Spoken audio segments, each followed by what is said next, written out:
four guards, a post player that you could really classify as a guard too. And so we've had to size down and see if they would then, when we went big, it happened the other night against Texas A&M. They came out with guards, and then we got two quick offensive rebounds, and they sized up, and we were about to size down at the same time because we felt like we needed a.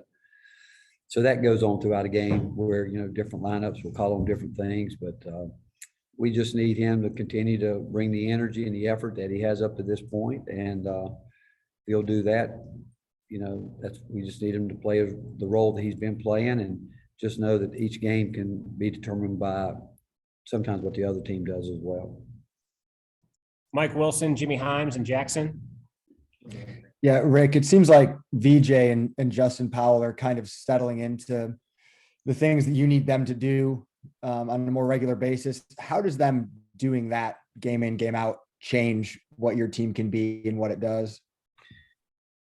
It's a major factor if they can do that. If we know that what we're going to get out of each one of those guys every night, it changes everything because they both bring two totally different aspects to the game. I mean, VJ's athletic ability and he guards at a very high level. Justin's really, his defense has gotten so much better.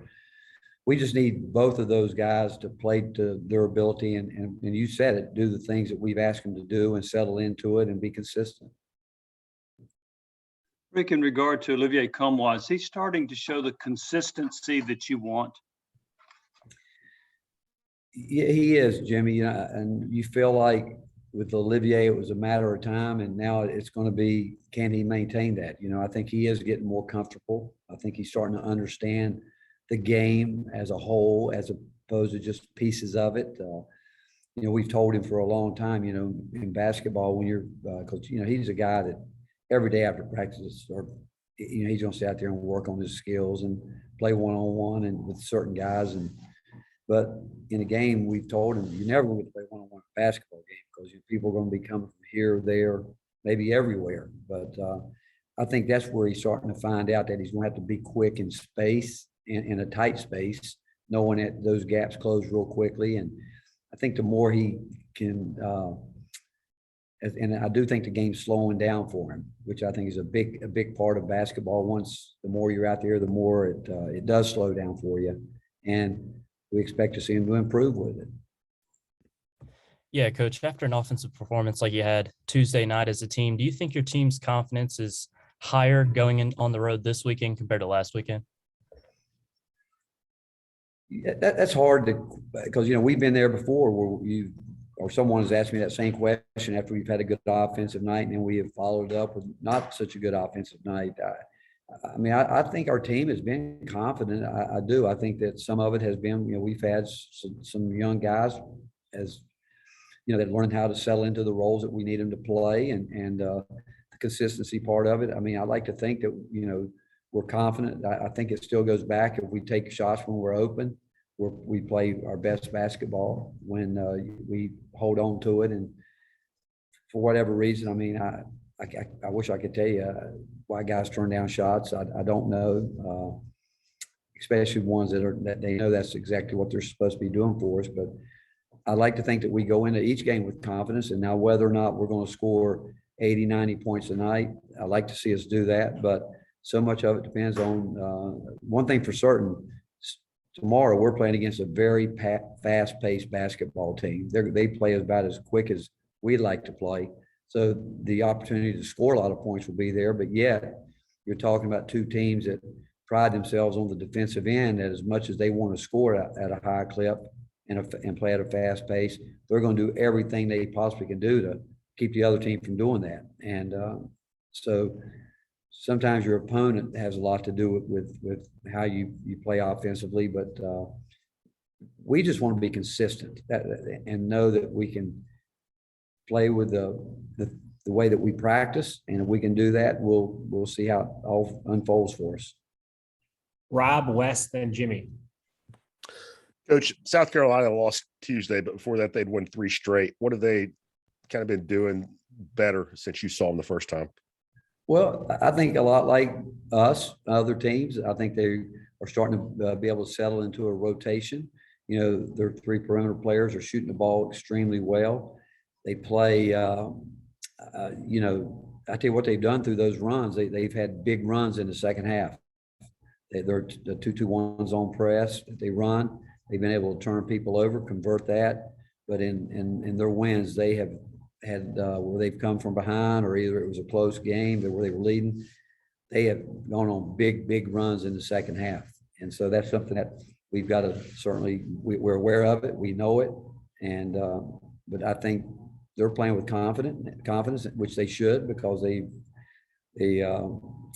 again, you guys know my feelings towards Frank Martin, and he's a terrific coach, and he's never going to let his guys not continue to get better. And they've done just that, where, you know, they seem to feel really good about where they are with their rotation as a team, and guys are in the roles they want them to be in. And like I said, you can write it down every time you play against Frank and his team, they're going to get after you on the defensive end. And now they're really getting some good stuff out of their zone press. Yeah, Rick, as a coach, how tough is it to find that line between, you know, a mistake that a guy or a kid will make in a game that you kind of, you know, you're not okay with it, but you kind of have to let him play through it and learn, versus the kind of mistake that it's like, I can't have you on the court right now. You know what? I would say this. It's the kind of mistakes that are made is what I would tell you first. I mean, you know, we're with these guys every day. We know them better than people can even imagine. And when we see, and so much of it, honestly, depends on the way they're carrying themselves out there and the way that mistake is made. If it's made in a nonchalant way, like we might see in practice, we know that through practice that, hey, this is getting ready to compound itself. We owe it to our team and our program that we've got to win basketball games, and we know we're in possession games every night. But I think it gets back to the way we read people, and we tell our guys sometimes, you know, we don't want turnovers, but some of them are going to happen if it happens the way that where somebody's trying to make the right pass and it gets deflected or something like that. We're not pulling guys out for that. It's when they start doing things on the court that we haven't seen them do in practice. It could be taking a shot that we haven't seen in practice, taking a shot that's not part of what we want to see. It could be not blocking out. The things that we normally substitute for quickly to get attention is missed blockouts, because especially when that is a key emphasis in the game. If we see a guy not making the effort to do that, we've got to get him out. And we got to at least get them to understand, hey, this is a big part of our game plan. We see somebody in the low post. We tell them before the game, they're going to double team. We don't want you to turn and start dribbling the ball. You need to turn, face. You're going to get double team looked here. If they get the ball and do just that, we got to get them out, because they're not in tune with what we're supposed to be doing as a team. But, you know, we're not looking to pull everybody for a mistake just every single time. It's those that we think it's a lack of concentration. It's a lack of being in tune with what we're trying to get done from our game plan, whether we're talking offense or defense. It could be a ball screen missed coverage. It could be a guy that a lot of people might not think is involved in the play. It could be a perimeter guy on the back line that doesn't give us the correct tag on a high ball screen. Everybody says why he might be coming out of the game. That's a crucial thing, because those guys up on the ball are working hard to do their job, and they don't get help from behind, and they're looking like, you know, it makes it look like they got scored on, when in reality it was someone in the back. And those are just simple letdowns of concentration that you can't have. And again, it goes back to practice. We know guys that sometimes when they have one, they're prone to put a couple more together, and we want to stop it as quickly as we can. Rick, you've had some recent games with some scoring droughts, and I wonder, is that because you're simply missing shots? Is it turning down good shots? Is it maybe the point guard's not getting you in the offense you would like? What do you think's led to that? Well, we look at almost every game after we come back. Most of the time, it could be a little bit of all that. It could be us not playing with the speed to get where we want to get quickly. And speed is not just running the ball down the floor. We're talking about, not over dribbling the basketball, not being a ball stopper, getting the ball moving. We've had guys turn down shots. There's no question. We've had guys turn down shots, and then we've had situations where, lack of execution. We call a play and one guy doesn't run it, and it breaks down. Then it puts you in a scramble mode, it backs you up against the clock, and then guys might have to force up a shot that you don't want. So it's a combination of a lot of different things. It's not just one thing, but it goes back to, and we've said it, we're in February now. We should always know how to execute a play that we call. We should know exactly what we're looking for in those plays, but you got to give some credit to the other team too. They might not have trapped the whole game or done something. They could come out and do something different. So that goes back to where players have to be alert and know that, we try to tell them coming out of every timeout, expect a trap, expect this, expect that. And we've got something for all that, but they're the ones that have to react to it. Finish up with Rob, then Grant.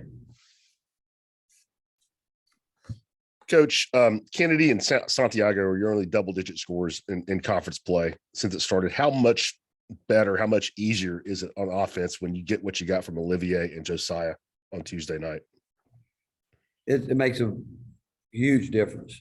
Huge, where we get that, where we because as you know, I would imagine that those two guys are probably being game planned for, Santi and Kennedy, and I would even throw Zakai in there. People probably concerned about the speed of those guys and talk about that and how we can how they can defend that. And so with that said, we need consistency, and Josiah has certainly proven that he can. He played with a level of speed the other night that was really impressive. That layup he made coming down the sideline, one bounce in front of her basket, got to the rim, and Olivier, like we talked earlier, I do think he's getting more comfortable where the game is slowing down for him, but we need it. There's no question. We need it from some other guys, not just those. We need what Justin Powell gave us. We need what VJ gives. We need what Jemiah Mashak can give us coming in, because he brings a little bit different twist to the game when he comes in, because he has the ability to drive it and get deep against the grain of that defense. And Brandon, we need Brandon Fulke. Think about it. Start of the season, you would have thought that Fulke would probably have been our leading scorer, but we need him to understand that he's been in the league a long time, and coaches know how to play him, and they're not going to let him do the way he wants to play. It's and we've talked long and hard with him about making the adjustment that he needs to make, but we need those other guys to give us some buckets. You guys are 3-6 away from home this season. Do you think that's more about your team or more about how the schedule's played out? Who are the 6 losses? Tell me who the 6 losses are, and I'll tell you. Texas Tech, Villanova, LSU, Alabama, Kentucky. Well, you go to the Tech game. Not very good on offense there, but had a shot, just like the Texas game, to win it at the buzzer. Kentucky, we never had a shot at that one. I didn't feel like we ever, after the first 2 minutes of the game with Kennedy getting those tough fouls against Villanova, we were fighting uphill all the way. LSU, I don't even remember what was it like there, but Alabama, that's right after Christmas without John and Kennedy. But I would say, again, it's tough to win on the road anywhere. Neutral sites, you like to think it's a 50-50 toss up. It's anybody can get those. But when you go on the road in conference, winning a conference road game is really, really hard to do. It's hard. You look at it, every league in the country where you go, there's not a coach at any level. I don't care what league you're talking about. I don't care if they're going to play the first place team or the last place team. Nobody thinks it's ever going to be easy. They know you're going to have to play well. We've got enough respect for the game to know that that other team wants to win as badly as we do. And so sometimes, it's more difficult than people might think to when you go on the road. But you don't have a chance when you're the visiting team and you have a chance to win the game. You can't keep throwing lifelines to the home team. You can't. Even at home the other night, think about it. We had a chance to maybe put that game away earlier, not to take anything away from Texas A&M, I mean, they kept fighting back, and but we threw on some lifelines too, where the turnovers that we gave them were, the kind you can't have. So it's difficult to win whether you're at home or on the road, but we just got to go fight and play as hard as we can and hope we play good basketball. All right, thank you, Coach. We'll have Justin Powell up next in just a moment.